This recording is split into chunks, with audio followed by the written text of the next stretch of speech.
Kartini di masa kini bagi kaum perempuan adalah model inspirasi.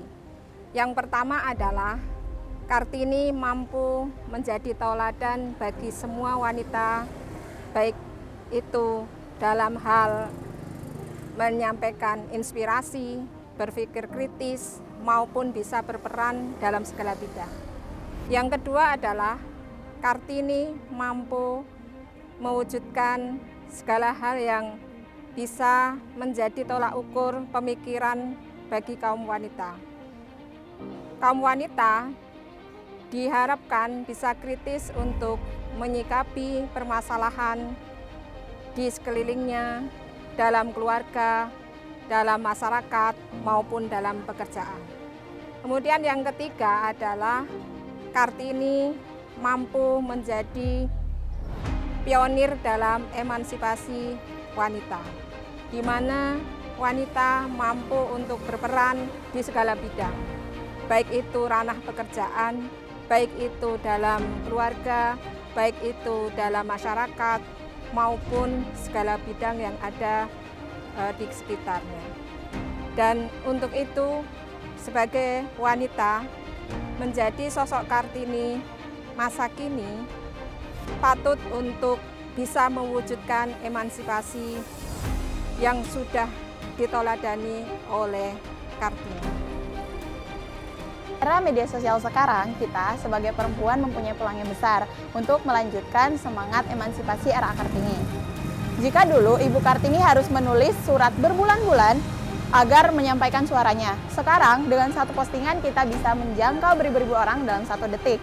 Lalu platform digital juga digunakan sebagai alat mengangkat isu penting, bahkan menyuarakan opini dengan kesetaraan gender maupun kekerasan bagi perempuan. Di era media sosial juga sekarang kita sebagai perempuan bisa saling menguatkan tanpa harus mengenal. Lalu kita juga bisa menyampaikan suara kita dengan solidaritas yang tinggi, kita bisa membuat tagar perempuan kuat. Namun di emansipasi era Kartini itu tidak hanya sebagai berani bersuara, tetapi juga berpikir kritis. Jadi kita sebagai perempuan harus cerdas dalam memilih informasi, mana yang fakta, mana yang hoax. Jika era Kartini harus menulis surat untuk menyuarakan suaranya, dengan satu postingan kita bisa menggerakkan perubahan.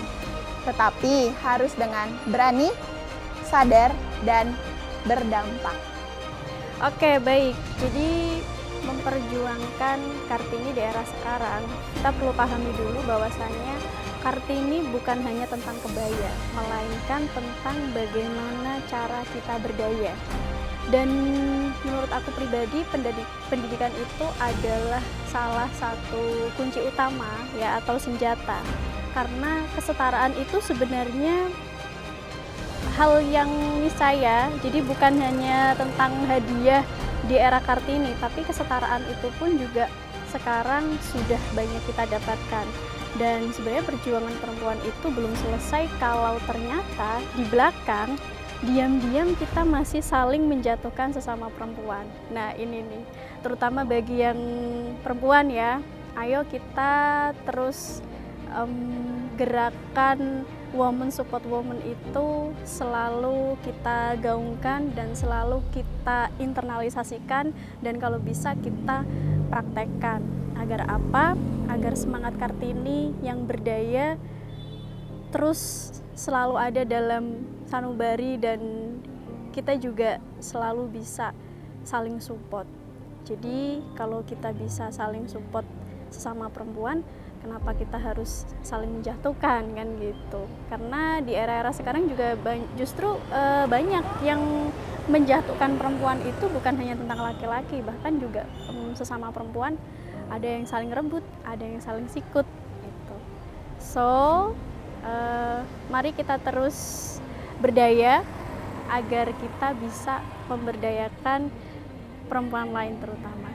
Oke, itu dari aku, thank you. Jadi bentuk perjuangan kita sebagai mahasiswa adalah dengan turut aktif dalam berdiskusi, kita menjadi mahasiswa yang kritis terhadap informasi dan berani untuk memberikan ide dan gagasannya. Entah itu di dalam kelas maupun melewati organisasi-organisasi kampus dan lewat tulisan-tulisan sendiri. Bagi seluruh masyarakat Indonesia bahwa perempuan berpendidikan adalah pilar penting bagi kemajuan Indonesia. Selamat Hari Kartini.